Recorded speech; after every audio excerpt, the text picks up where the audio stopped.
Musibah saya pernah ya, satu kandang kambing hilang semua. Dan ada fotonya saya beli ya. innalillah. Saya pernah punya kandang, hari makin banyak kambingnya, hingga suatu hari saya mau potong semuanya hilang, satu pun gak ada yang disisain. Itu dicuri? Curi semua. Allah. Padahal hari itu saya harus masak. Dan saya nggak punya hutang sama sekali, Ustaz. Masya Allah, dan beliau nggak perlu Saya berhutang. nggak pernah kredit. Nah ini pentingnya juga. Iya. Jangan buru-buru jadi OKB, orang kaya baru. Udah untung langsung ambil mobil, jangan.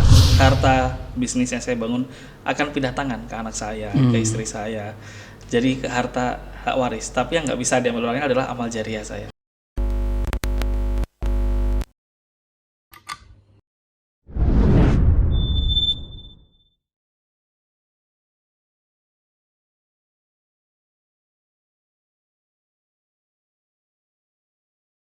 Assalamualaikum warahmatullahi wabarakatuh.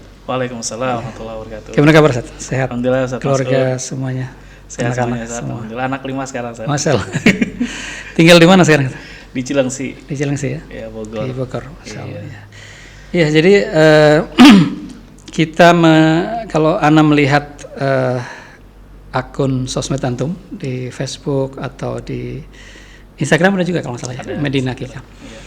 Jadi saya melihat ada sesuatu yang sangat menarik, sangat menarik karena setahu Ana dulu antum itu habis kuliah, terus sempat beberapa waktu ya tanda petik bekerja, maksud walaupun di tempat dakwah, tapi sebagai orang yang kemudian bekerja di sebuah lembaga dakwah ya gitu. Kemudian tiba-tiba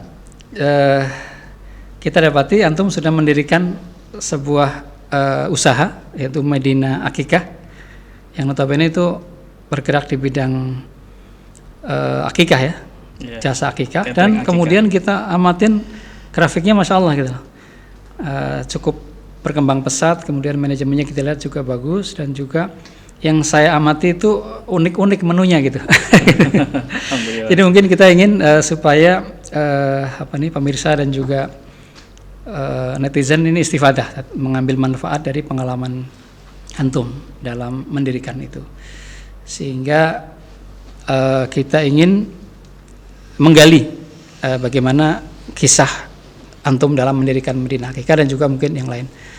Dan acara ini namanya adalah Inspirasi Plus gitu ya. Jadi memang Inspirasi Plus itu pertama dari hal yang inti, kita akan menggali bagaimana orang-orang itu kemudian melalui masa-masa awal mendirikan usaha, inspirasi, dan plusnya adalah hal-hal lain, nilai-nilai kebaikan yang mungkin juga bisa kita dengarkan atau kita istifadah, mengambil manfaat dari tamu kita. Nah, gitu Ustaz.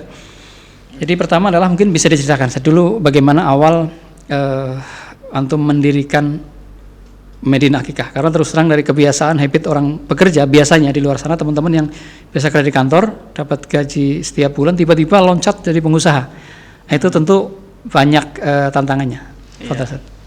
Baik, jadi betul kata Ustaz Masud tadi ya, saya 2013 saya bekerja sebagai wartawan, menulis lepas gitu. Tadinya niatnya hanya sekedar dapat uang halal untuk kehidupan di Jakarta, karena kan saya kuliah dan nggak dikirim orang tua. Terus bekerja di tempat perusahaan Ustaz Masud, Haji Masud ini sebagai ya gitulah ya, sebagai host. Kemudian alhamdulillah di situ saya justru merasa bahwa bisnis saya adalah buah dari bekerja. Jadi gini, karena dulu saya wartawan, saya host, nyari narasumber sana sini, saya digaji kantor, tapi ilmunya saya serap. Medina ini ceritanya 2016 saya ditugaskan kantor untuk meliput salah seorang pengusaha kuliner di Jogja, namanya Waroeng Steak and Shake, Pak Jody. Itu berarti terkenal juga ya warung? Terkenal, beliau waktu itu punya 80-an cabang. Waktu saya tanya, saya wawancara dan saya bertemu langsung dengan beliau di rumah beliau. Ini anaknya karyawan ya, jadi kita digaji sama kantor gitu.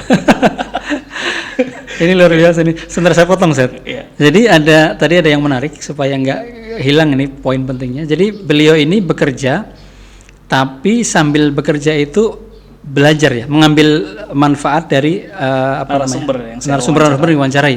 Artinya di sini kawan-kawan yang mungkin bekerja juga jangan cuma bekerja saja ya, tapi apa sih yang bisa kita manfaatkan dari pengetahuan ya, wawasan yang kita ini. Yang kedua tadi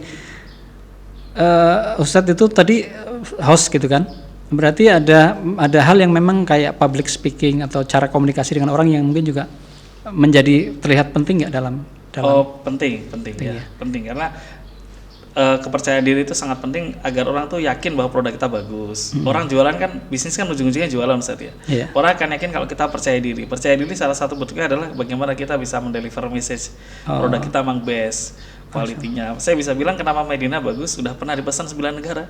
Oh, Masya Allah, Jepang. 9 negara. Baik, masalah ini sebelum nanti lebih jauh, kenapa kita undang beliau? Karena memang begitu. Dari kemudian bekerja di orang gajian, kemudian memulai dan Masya Allah, tabarakallah, sampai punya cabang di beberapa kota dan juga bahkan sempat dipesan di 9 negara gitu ya. Ya, tafadhol diteruskan. Tadi beliau menyampaikan awalnya itu ngeliput di stick and apa tadi? Iya. Orang Steak and Shake ya, ini saya sebut karena beliau orang baik, beliau punya pesantren juga. Beliau punya 80 cabang sekian kalau saya tidak salah ingat ya. Karena wawancaranya tahun 2006. Saya wawancara, Pak, gimana awal Anda usaha? Saya basicnya arsitek, saya kuliah nggak lulus. Kenapa saya kuliah nggak lulus? Karena saya semester 6 bisa gambar. Arsitek kan bisa gambar, kalau udah bisa gambar ngapain nunggu wisuda? Gitu. Unik lah dari beliau. Terus menu-menunya, jadi sembari beliau datang di depan kamera itu, saya lihat menunya, wah ini unik banget ya. Nah, kemudian di Dan Jogja, itu juga yang menginspirasi uniknya menu-menu. ya, saya nanya kita. juga, Pak, itu dapat menu kayak gitu dari mana? Oh, dari buku Mas. Waktu itu ada toko buku besar yang merajai di Indonesia, dia datang sama istrinya, dipraktekin berkali-kali. Saya catat tuh, oh berarti inspirasinya dari buku. Waktu itu kan belum ada YouTube saat ya. Tahun-tahun 90 awal. Nah, pas kejadian saya wawancara beliau tahun 2016 itu udah ada YouTube. Berarti kesempatan kita belajar lebih banyak dong. Saya belajar dari chef-chef di luar negeri. Yang berbahasa Inggris kan bisa diterjemahin tuh dikit-dikit pakai Google Translate. Oh kayak gini. Jadi contoh misalkan menu di Medina Akikah yang mungkin di Inggris kan apa misalkan? Spicy grill lamb. Aslinya sebenarnya kalau Memang Indonesia? spicy grill lamb. Spicy grill lamb ya. Artinya Akikah yang lain kan dia punya bahasa yang lain, istilah yang lain mungkin. Ya itu juga berkah yang kedua Ustaz. Saya pernah ditugaskan Ustaz Masud ngeliput di Jogja. Orang yang nulis bukunya itu sudah 35 buku dia tulis. Bestseller bukan hanya di Indonesia, di luar negeri pun laku bukunya. Ini dibiayai kantor juga, saya dulu jalan-jalan. Jadi saya manfaatin waktu itu saya minta wawancara dengan salah seorang ekonom di Jogja. Beliau guru besar di salah satu kampus. Beliau lulusan Australia. Saya pengen wawancarai beliau. Tapi karena dari kantor dibatasin waktu, saya harus pulang. Saya nggak sempat wawancara secara live di kamera, tapi saya sempat ngobrol dengan beliau. Waktu itu saya nanya gini, Pak, ada nggak buku bisnis yang Bapak rekomendasikan? Terus dia bilang, kamu baca Blue Ocean Strategy, strategi bisnis Samudra Biru. Itulah yang memenangkan perusahaan-perusahaan besar itu tanpa pesaing, itu apa caranya? Intinya adalah bisnis itu biar kita nggak berdarah-darah dan dapat market itu saya belajar dari buku itu harus punya keunikan. Nah, sedangkan Akikah ini kan rata-rata menunya sate gulai waktu itu ya, sate gulai tongseng gitu kan. Saya dari awal pendidikan saya tidak akan bikin sate selamanya, karena ini brandnya adalah. Jadi udah gitu ya, nggak bikin sate selamanya. Nggak selamanya, nggak boleh. Karena kalau sekalipun saya bikin sate akan merusak brand yang sulit saya bangun dari awal. Selamanya kita nggak akan bikin, gitu. Jadi menu yang saya luncurkan waktu itu spicy grill lamb teriyaki masakan Jepang ya. Jadi bedanya misalnya ada paprikanya, terus ada ya gitulah ya. Ada oregano, itu di mall ada sih sebenarnya. Ya, jadi nanti akan kita tampilkan juga menu-menu uniknya Medina Akikah. Itu yang menjadi pembeda. Kalau yang lain bisa jadi biasa sate, terus apalagi biasanya kalau gulai. Sate, gulai, tongseng gitu. Tapi kalau beliau tuh nggak ada nama-nama itu. Nggak ada.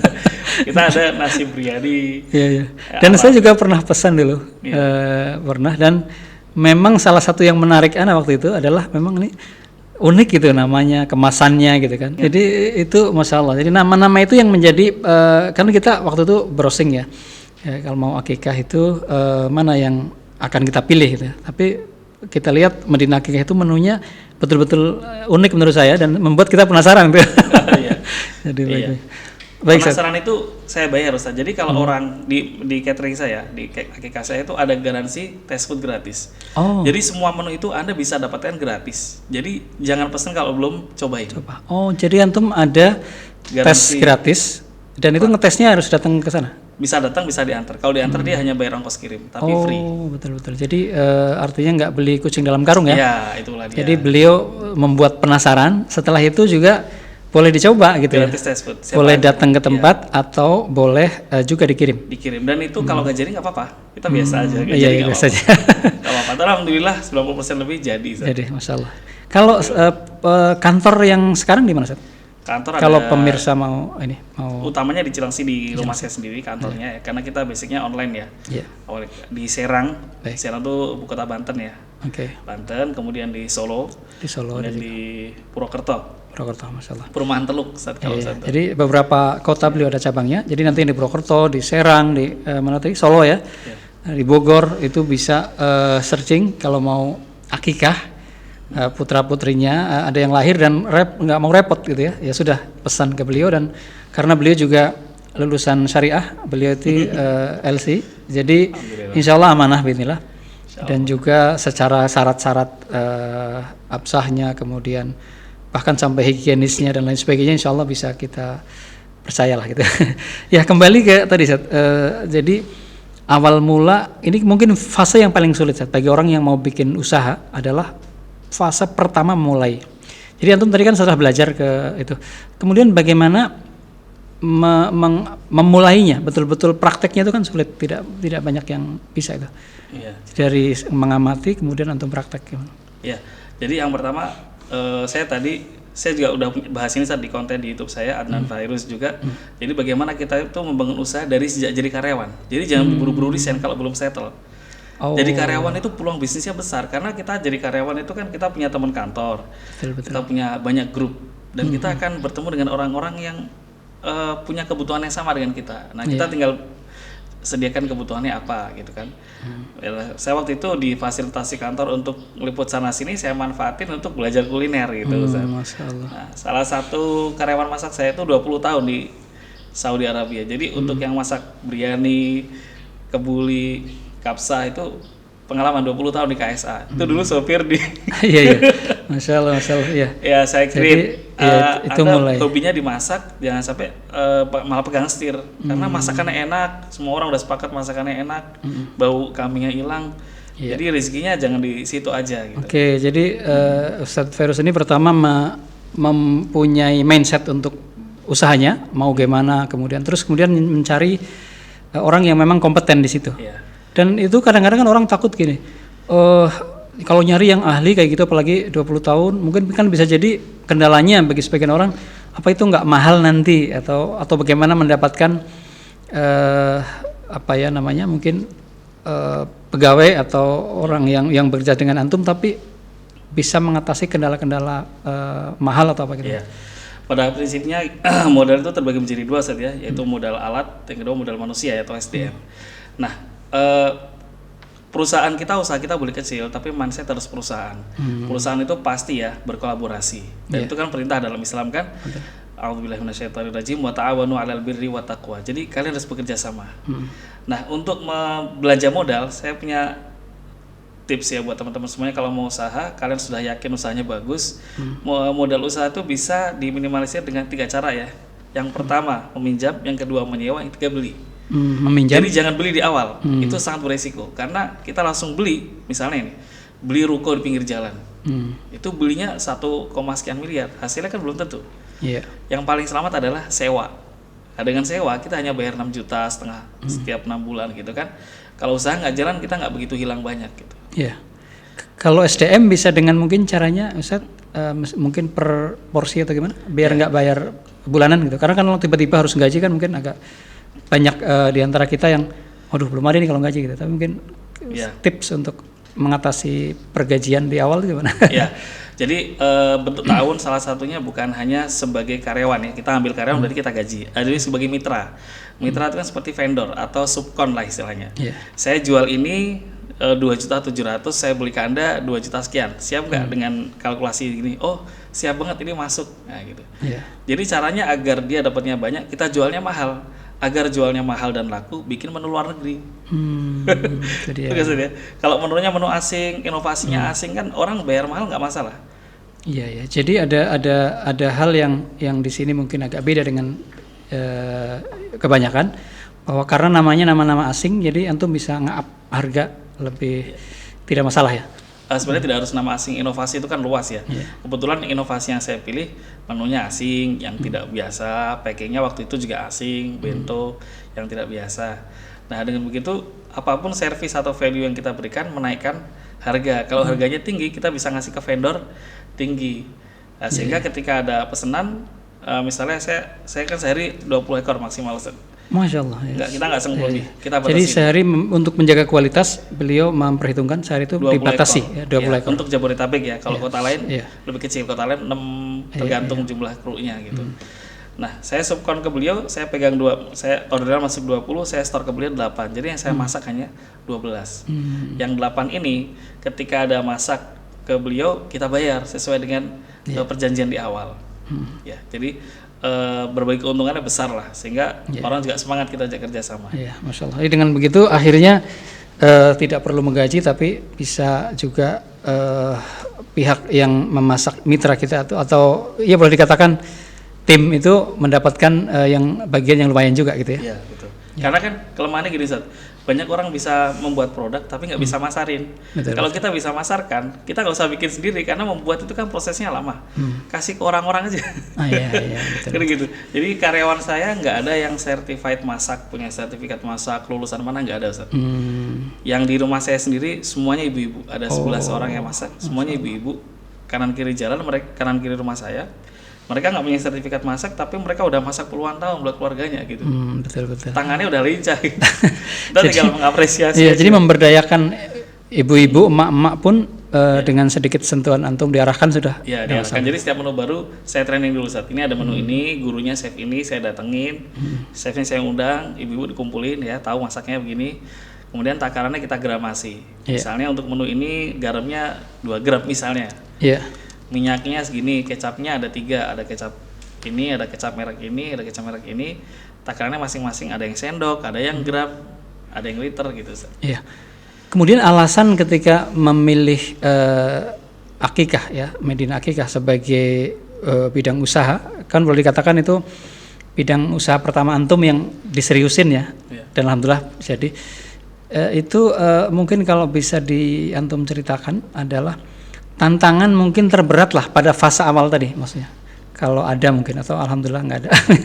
Karena pada saat tantangan nggak ada sih, nggak ada ya, Masya Allah. Menurut saya enak semua dijalanin gitu. Iya, karena biasanya yang mungkin saya amati ya, kebanyakan kawan-kawan kita ini kalau mau usaha biasanya terlalu memusingkan prasyarat tadi. Kalau misalnya kambingnya mau belinya gimana, kemudian masaknya gimana, kemudian masarinya gimana dan sebagainya. Tapi mungkin persiapan tadi pada saat kerja memang sudah lumayan siap ya. Iya. Jadi kalau semua dikerjakan sendiri memang berat. Jadi sunnah dari Rasul Kanjeng Nabi itu kan kita harus bekerja sama. Dengan bekerja sama itu pesanan yang kalau misalnya saya masak sama istri saya, awal-awal kan yang masak istri saya. Itu sehari cuma bisa 2 karena punya anak-anak banyak. Tapi kalau saya terima pesanan 20, yang masak ada 10, masing-masing bisa masak 2, kita bisa terima order 20. Kan faktor kali kalau kita masak 2 sama 20 masih untungnya banyak 20 kan gitu. Iya, tapi tentu kalau order pertama lah boleh dikatakan kan nggak langsung bisa banyak kan? Itu bisa. Jadi ada tekniknya, Ustaz. Nah, itu dia. Bagaimana laris sebelum buka itu ada tekniknya. Jadi saya baca buku. Ada sebuah buku saya baca menarik sekali waktu tahun 2004 buku itu harganya 250.000. Tapi karena saya nggak kuat beli, saya fotokopi, Ustaz. Di buku itu ada teknik bagaimana laris sebelum buka. Jadi kita belum buka usaha aja yang pesan udah banyak. Oh, jadi itu yang untuk praktekkan ya, sehingga tidak terlalu mengalami ada fase ini order sedikit gitu ya. Enggak, jadi bulan pertama saya langsung dapat order 12. Oh, dan itu nggak rugi. Saya kasih diskon banyak tapi untungnya juga banyak. Iya. Jadi ada kiat, mungkin bisa dijelaskan pemirsa. Salah satunya menyiapkan market dulu. Misalnya kita mau usaha waktu itu saya usaha bulan Agustus, 2 bulan sebelumnya saya sudah punya desain. Insya Allah bulan ini akan launching paket Akikah. Gini. Waktu itu saya masih ingat harga 2.400.000. Tapi yang pesan sekarang sebelum Agustus, transfer sekarang cuma bayar 1,6. Jadi potongannya 800.000. Dan itu saya share ke tadi karena pernah kerja di perusahaan kan. Temannya banyak, saya share ke teman-teman pernah sekolah, teman grup sekolah saya share. Alhamdulillah bulan pertama nyantol 12. Jadi saya diskon 800.000 pun saya udah hitung itu nggak rugi gitu, cuman nggak untung. Iya ya. Tapi untungnya apa? 12 kali order, 12 foto, udah terkenal di awal gitu loh. Kan orang udah mantep, udah dapet testimoni kan gitu. Ya ini pokoknya kita nggak rugi deh ngikutin penuturan beliau nih. Jadi ada tips-tips yang berharga insya Allah, inspirasi yang berharga bahwa mungkin banyak di antara kita yang mendirikan usaha tapi biasanya gitu. Jadi di awal tuh udah kenapa sepi gitu, maksudnya order nggak banyak. Ternyata beliau lakukan adalah justru ada promosi di awal ya sebelum launching.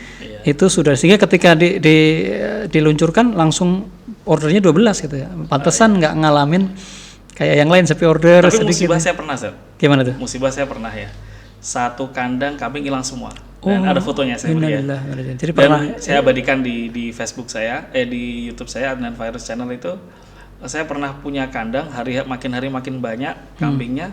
Hingga suatu hari saya mau potong, semuanya hilang. Satu pun nggak ada yang disisain. Itu dicuri? Curi semua. Allah. Padahal hari itu saya harus masak. Tapi hikmahnya besar, Ustaz. Ya, saya wallahi saya nggak nangis. Saya langsung foto, spread. Saya yakin kalau saya berhasil suatu saat nanti, saya bisa cerita. Saya pernah kehilangan segini. Dan waktu itu saya belum punya apa-apa. Iya. Ternyata, alhamdulillah saya bersyukur kenapa hilang, Ustaz. Gimana tuh? Loh iya. Kalau kambing saya nggak hilang, setiap bulan kos saya tuh gaji tukang ngambil pakan, gaji yang nunggu kalau malam. Iya. Resiko kematian, resiko sakit, kambing sakit nggak boleh dipotong. Stok saya nggak bisa banyak, paling saya belanja 12, 20. Orang milih kan cuma pilihan 12, 20 kan dikit. Akhirnya? Semenjak hilang, saya ke seseorang, saya ketemu sama orang yang punya kandang banyak. Saya perjanjian, bisa nggak saya beli, saya ukuran segini, nanti dipotong, kirim ke rumah saya. Bisa. Oh, jadi malah nggak ada lagi antum nyetok. Ya, akhirnya slimming cost. Iya, Masya biaya Allah. pakan bukan tanggungan saya, mati tanggung jawab Anda gitu kan. Iya. Gitu kan. Kemudian kalau ada customer datang lihat kambing saya kandangnya banyak, kandang saya kambingnya banyak gitu.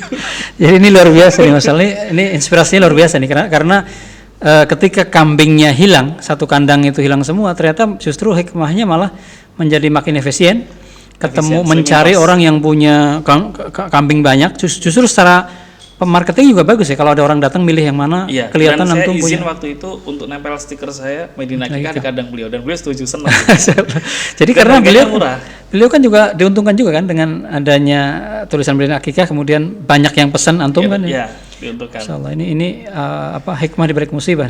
Iya, jadi Masya Allah ya, banyak orang kalau kena musibah, apalagi hilang sekandang, yang itu kan kalau di dunia akikah kan kambing itu kan jadi modal utama kan, tiba-tiba sekandang hilang, itu banyak yang mungkin stres, kemudian malah down, malah mungkin tutup mungkin. Tapi antum dengan izin Allah malah bisa cari keuntungan mungkin atau hikmah yang pada akhirnya malah menjadi kebaikan sampai sekarang ya. Sampai sekarang, Ustaz. Jadi pada prinsipnya kalau orang membangun apa-apa dengan iman itu enak, Ustaz. Kan fama yuridillahu ayyashrah sadrahu fama yuridillahu ayyahdiyahu yashrah sadrahu lil Islam, kata Allah kan. Siapa yang ingin Allah beri petunjuk, hatinya dibikin lapang dengan Islam itu. Kambing saya hilang, santai aja, pasti mau dikasih hadiah sama Allah gitu. Masya Allah. Saya haji gagal pernah, Ustaz. Apalagi pernah apa tuh? Haji gagal pernah. Itu gimana ceritanya maksudnya? Wah, panjang, jangan di sini. Enggak, artinya maksudnya ini juga bagian, terus hikmahnya maksudnya, hikmahnya tadi kena juga, alhamdulillah. Hikmahnya justru setelah itu dapat modal bagus, jadi santai aja. Oke, ini apa nih? Kambing hilang tadi apa ya? Kambing hilang, gaji gagal, orderan nggak dibayar. Pernah. Oh, order dibayar juga? Dari ribuan order sekali nggak dibayar. Satu kali aja. Saya salut, bagus, jangan dibayar karena emang saya yang salah. Oke. Jadi pesanan sampai acara udah bubar. Oh, itu kesalahan teknis, bukan customer yang salah. Tapi setelah itu antum jadi tambah memperbaiki sistem, disiplin, betul. Dan makanya di setiap pekan kita ada Zoom meeting setiap hari Rabu malam kalau di perusahaan saya. Rabu malam kita Zoom sama semua kru untuk tadi. Jadi setiap kesalahan kita catat, ini perbaikannya gimana. Oke, Masya Allah. Artinya sebenarnya antum dengan cabang-cabang itu masih memungkinkan kalau ada kawan-kawan yang mau buka, kemudian merasa repot atau merasa kurang pede dari awal, antum membuka kemitraan? Bisa kemitraan. Oh, kemitraan ya. Oke, nanti bisa dihubungi ya, kita cantumkan juga nomor kontak beliau atau sama, cara masaknya sama, karena kemitraan itu bumbu jadi udah kita gramasi, cara masaknya udah kita bikin video tutorialnya. Jadi menu ini cara masaknya, ini videonya, bumbunya udah ada, udah kita bungkus-bungkusin. Oke. Masya Allah, tabarakallah. Tinggal masukin aja. Oke. Insya Allah rasanya nggak beda sih. Iya.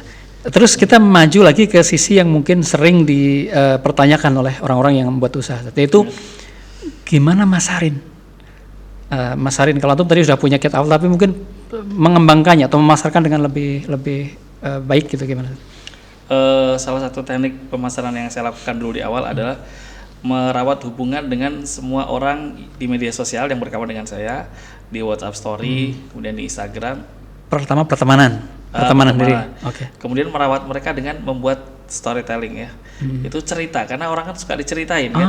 Itu saya dia. cerita hari ini saya orderan itu kemana. Dia. Ini yang saya terus terang dulu kenapa pesan. Saya ngelihat sosmednya antum, Ustadz Ferus ini bedanya. Kalau yang lain kadang-kadang tuh perusahaan, bahkan kadang perusahaan besar, itu kalau ngiklan tuh kasar ya, langsung misalkan jual ini, jual. Kalau antum tuh kayak orang cerita, storytelling, tapi tiba-tiba di ujung ceritanya menarik, tiba-tiba jalan gitu ya. Udah saat ujung-ujungnya dagang. Tapi begitu ya, itu salah. Ya, jadi merawat orang kan suka diceritain, nggak terasa kalau kita lagi nawarin produk sebenarnya. Gitu. Tapi mulai dari teman-teman sendiri. Enggak, semua orang yang saya kenal dan saya punya kontak mereka saya publish di Facebook waktu itu ya. Baik. Waktu saya masih megang Medina Akikah sebagai marketing, saya hampir setiap hari nulis cerita. Hari ini orderan kemana? Hari ini ada 20 ekor, masya Allah kita keteteran banget nih, tapi kita berusaha lah. Padahal sebenarnya di situ ada sisi kita sampaikan, kita ini laku banget loh, sampai yang laku, yang beli pesan 20 ekor sehari, masa nggak pesan ke saya gitu kan. Pesan tidak tertulisnya begitu. Iya. Tapi kalau seperti ngiklan seperti apa, ada nggak, Set? Saya dulu pernah ngiklan tapi jarang. Saya jarang iklan berbayar. Saya organik aja, Set. Masya Allah ya. Ini organik. Artinya boleh dikatakan di antara cara marketing Medina Akikah itu mungkin terbanyak lewat sosmed? Ya, sosmed, kemudian aplikasi WA gitu. Kalau WA itu gimana, Set? Memanfaatkan WA itu setiap hari harus nulis di story WA itu, Set. Oh, di story-nya. Cerita. Karena kita akan dikenal orang sesuai dengan apa yang kita tulis setiap hari. Kalau kita tulis tentang akikah, orang akan mindsetnya, oh Virus itu akikah usahanya gitu. Meskipun saya punya lain usaha lain, tapi itu jangan ditulis karena nanti brand saya rusak gitu loh. Biar orang kenal saya akikah aja gitu. Iya, Masya Allah. Kalau mau brand lain ya namanya ganti aja, jangan Virus lagi, misalnya Adnan. Kan nama saya Muhammad Adnan kan. Tapi ada juga kawan-kawan kan rata-rata ya, semua orang yang mulai bisnis, mulai bikin usaha kan punya sosmed tuh. Cuma bedanya kadang-kadang saya lihat dan banyak yang lebih banyak tuh kadang-kadang tuh yang view sedikit, kemudian yang like sedikit, yang itu apa mungkin faktornya tempat antum bisa jadi sarana sosmed bagi orang lain tuh sulit untuk dimonetis jadi sarana iklan, tapi antum Medina Akikah Masya Allah. Ini mudah sekali sebenarnya, kuncinya adalah di keterampilan menulis atau keterampilan bercerita ya. Ya, bercerita itu bisa melalui lisan, bisa tulisan. Nah, tulisan itu novel yang tidak terjadi aja laku, penggemarnya banyak, apalagi benar-benar terjadi. Dan dalam kehidupan kita sehari-hari kita kan sering melihat keajaiban tuh sering banget. Gitu, misalnya kita nyeritain tadi ya musibah, kambing saya hari ini dicuri, mohon maaf saya nggak bisa buka orderan. Atau kemarin Idul Adha, Ustaz. Idul Adha kan di Indonesia berbeda pendapat, ada yang Sabtu, ada yang Ahad. Hari Sabtu Ahad kantor saya nggak tutup, Ustaz, karena hari Sabtu, hari Ahad itu ada pesanan dua-duanya. Ibu-ibu tetap masak gitu. Itu diceritain. Ya Allah, saya sih pengennya istirahat, libur, tapi karena gimana ya? Iya. Jadi ceritain aja gitu. Iya. Karena saya ngikutin Facebook antum dulu, memang saya lihat itu yang menarik. Karena kita karena kalau akikah kan kebutuhan kita mungkin pas lahir anak kan, tapi kan ini kan walaupun nggak lahir kita ngikutin, kenapa? Karena keunikan cerita tadi, keunikan cerita menarik. Masya Allah, tabarakallah. Ya baik, jadi luar biasa Medina Akikah ini bagi saya inspirasi yang memang sangat layak untuk dicermati bagi kawan-kawan yang ingin bikin usaha, ingin membangun bisnis dari awal. Silahkan dikepoin dah. Dan saya nggak punya hutang sama sekali, Ustaz. Masalah, dan beliau nggak perlu berhutang. Saya nggak pernah kredit.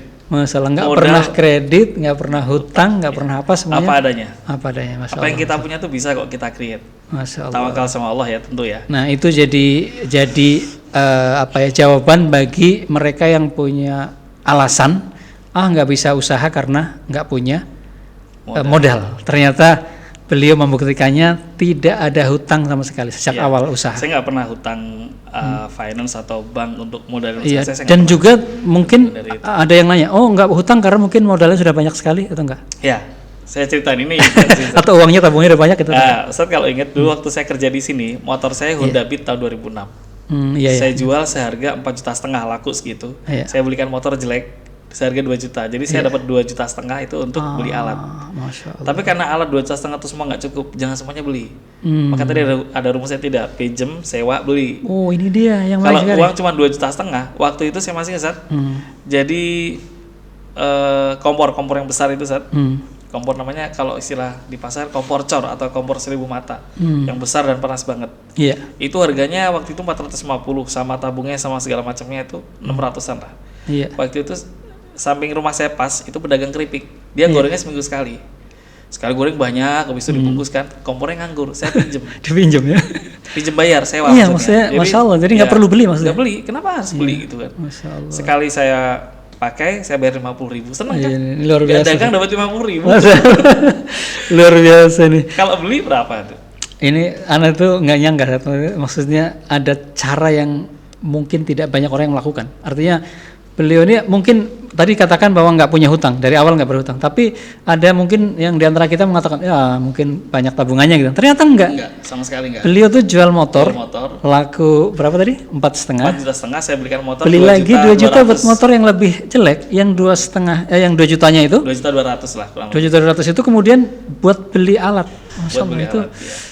luar biasa. Ini Karena anak gini, Zat, cerita yang motor luar jelek- biasa nih. Motor Iya. jelek yang pakai saya, customer kan nggak tahu. Iya, Karena betul. semua pengiriman, nah ini pentingnya juga. Iya. Jangan buru-buru jadi OKB, orang kayak baru. Udah untung langsung ambil mobil, jangan. Iya. Strategi yang keliru. Kuatkan dulu diri kita, pilar-pilar ekonomi bisnis kita, baru belanja-belanja. Masya Allah. Jadi strategi saya sejak awal pengiriman, walaupun cuma 50 box, walaupun cuma 100 box, saya kirim pakai, mohon maaf ya, taksi online lah. Oh. Yang depannya ada logonya itu lah. Jadi antum pun sampai ngirim pun, walaupun motornya maaf Motor saya jelek. kurang sumpah. kondusif, jelek, tapi antum nggak ingin menunjukkan. Jangan. Ketawaduan itu. Orang nggak boleh lihat bagaimana keadaan keuangan kita Pantesan dulu antum ngirim waktu kita pesen tuh pakai taksi ya, Iya. pakai Bluebird malah kalau nggak salah. Zaman dulu masih. hampir jarang. Itu hanya sekian persen. Seringnya saya pakai itu tadi Oh, iya. taksi online, Oke, Gokar oke. lah, Gokar sebut Iya, nama aja. iya, jadi artinya. Jadi kadang yang ngirim Avanza Iya, iya. putih, Betul, yang betul. ngirim ini. Iya, anak dulu inget itu. Jadi tiba-tiba, ini yang ngirim keren juga nih. Saya Orang pikir yang mobil ngirim antum, mobil saya, ternyata padahal bukan ya. Dan itu Masya kita Allah. kasih tips. Zat. Iya, iya, Jadi iya. misalnya tarifnya 150.000, kita kasih Iya. 150.000 jasa nuruninnya. Terus ada lagi satu saat kalau udah ngirim tolong fotoin.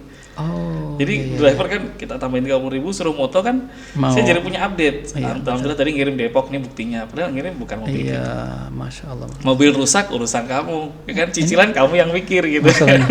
Pokoknya yang nonton podcast ini banyak untung nih Seth nih. Banyak kiat-kiat Insya yang Allah, menurut saya mudah-mudahan. out of the box tuh. Di luar kotak yang saya sendiri nggak membayangkan dari situ. Baik Seth, ini sebenarnya kita ingin berpanjang lebar nih, cuma waktu juga membatasi. Iya. Mungkin ada beberapa hal yang mungkin dari sisi ini. Kita saksikan ya VT dari ada VT tentang Medina Akikah. Mungkin coba kita lihat. Ini kandang Depok, Zat. Saya dulu punya supplier dari Depok. Ini Mbak CS. Iya, iya, Ini iya. semua pembelian lewat sini beliau. Iya.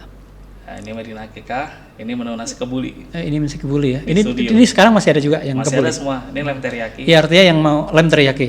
Artinya yang masih mau kebuli pun Arab-Araban masih ada. Masih ada semua. Hmm. Ini yang paling ekonomis. Iya, iya. Gulai.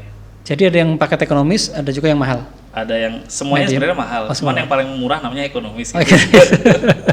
Karena kenapa mahal? Karena bahan yang kita cari yang terbaik. Masya Allah. Jangan kita nurunin harga murah tapi rasa orang kecewa gitu. Baik, baik. Masya Allah. Jadi price is identity, harga adalah sebuah identitas gitu. Iya, iya. Masya Allah. Ya, baik. Masya Allah, tabarakallah. Ustaz. Jadi luar biasa. Mungkin ada kiat-kiat ataupun pesan-pesan yang mungkin bermanfaat buat rekan-rekan kita yang mau buat usaha. Mungkin bisa antum simpulkan singkat tapi agak lengkap gitu mungkin. Iya. Oke, kawan-kawan. Satu inspirasi ya, saya pernah baca buku bagus sekali. Tadi saya sedikit buka, price is identity, harga adalah identitas. Jadi kalau Anda jualan baik produk, barang ataupun jasa, jangan murah. Gitu ya. Karena ada sebuah hukum psikologi marketing yang menyatakan mahal sama dengan bagus. Benar nggak Mas? Ada dua pakaian warnanya merah, dua-duanya merah, mereknya nggak kelihatan, dua-duanya digantung di atas tempat yang tinggi gitu. Kemudian kita dari bawah nggak bisa ngeraih gitu kan. Kita harus pakai alat gitu, tongkat atau apa untuk ngambil toko baju Ustaz. Cuman kita hanya lihat dari jauh itu yang ini satu potong harganya 600.000, yang ini harganya 150.000. Tanpa kita mengambil barangnya, tanpa kita pegang kainnya, kita sudah bisa bayangkan yang bagus yang mana? Yang mahal. Yang mahal. Nah, itu psikologi marketing. Biasanya orang nyangkanya yang mahal gitu. Ya pasti begitu, secara logis begitu. Itu ilmu psikologi marketing begitu. Jadi mahal sama dengan bagus. Jadi kalau Anda menjual barang jangan murah. Tapi mahal kan nggak kebeli, mahal pasti terbeli asal logis. Ya, kenapa mahal? Karena kambingnya pasti sesuai syariat. Yeah. Kalau kambing kecil bisa saya kasih murah, tapi kan nggak sesuai syari. Yeah. Gitu kan. Dalam semua bisnis lah, seperti bekam atau apa jasa ya. Cukur rambut, ada cukur 60.000 sama cukur 8.000, pasti orang bilang bagus yang 60.000. Apa 60.000 mahal? Enggak, nyatanya ramai. Sebenarnya bagaimana kita bisa memberikan alasan atas kemahalan itu? Mahal itu harus asal logis. Logis itu kewajiban ya. Kalau tadi harus kewajiban. Kenapa mahal? Misalnya, karena di sini nggak ada ngantri. Berapapun yang datang langsung dipotong. Misalnya nih, yang potong bisa tangan kanan kiri gitu. Misalnya itu. Itu kecepatannya. Karena waktu. Kemudian yang kedua adalah berikanlah dalam sebuah bisnis itu kepastian. Orang nggak boleh meraba ketidakpastian. Ini berbahaya dalam bisnis. Saya pesan rumah tanggal sekian jadi harus jadi. Apapun yang terjadi kiamat, kalau kiamat kecuali ya harus jadi. Contohnya gini Zat.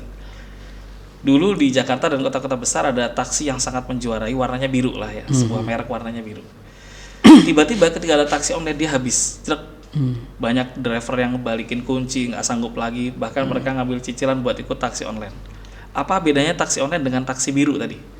Taksi biru yang saya pernah naik, pengalaman saya, sopirnya pasti ramah, sopir pasti seragam, mobil nggak ada yang rusak, AC pasti dingin.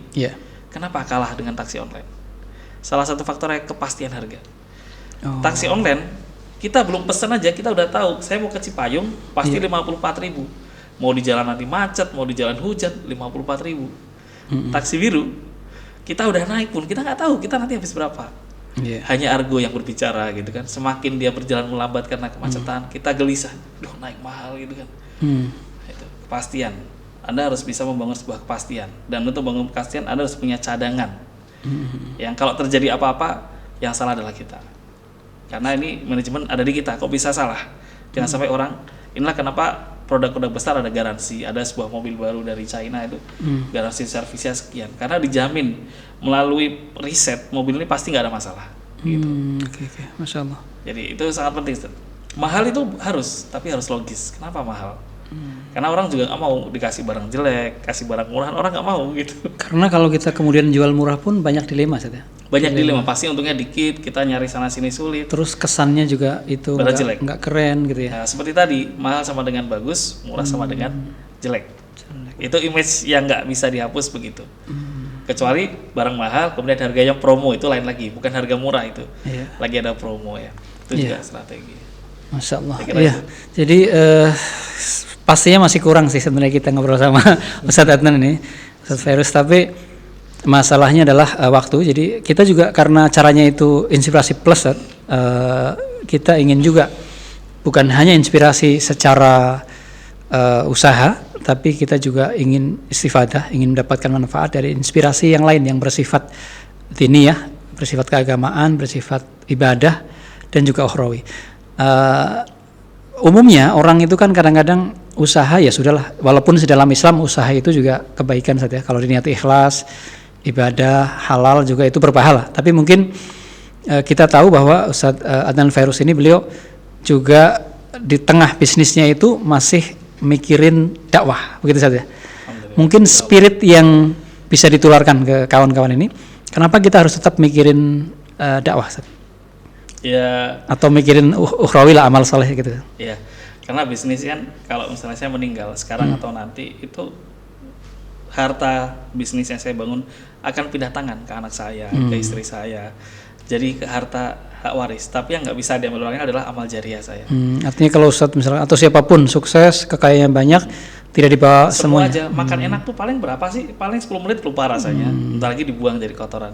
Iya. Tapi yang perlu kita bangun adalah akhirat itu. Jadi kita cari dunia untuk membangun akhirat kita. Masya Allah, ini luar Santai biasa. aja, Ustadz. Masya Allah. Terus untuk saat ini yang mungkin fokus hal-hal lain yang mungkin yang antum maksud tadi untuk dakwah itu apa yang dilakukan saat sekarang? Saya membangun MI Tahfidz, merintis MI Tahfidz ya. Yeah. Di dekat rumah saya, alhamdulillah murid pertamanya anak saya. Ah. Sekarang murid terbanyak ya anak saya. Oh, jangan-jangan memang awalnya lihatnya untuk anak sendiri, untuk mendidik anak, tapi kemudian berkembang gitu. Juga dan harus berkembang juga. Iya. Karena itu pesan abah saya rahimahullah sebelum meninggal kena COVID itu. Kamu jangan kerja terus, gitu Iya. kan. Kamu kan anak syariah gitu. Kalau dakwah kamu yang dengerin semasjid berapa gitu. Iya. Tapi kalau didik generasi sekali lulusan nanti mereka jadi LC, mereka jadi asatidzah, jadi dai besar. Iya. Harus perbaiki niat terus. Iya, Masya Allah. Jadi ini juga bagus karena terus terang kalau ngomong dakwah itu kan nggak hanya lisan saja.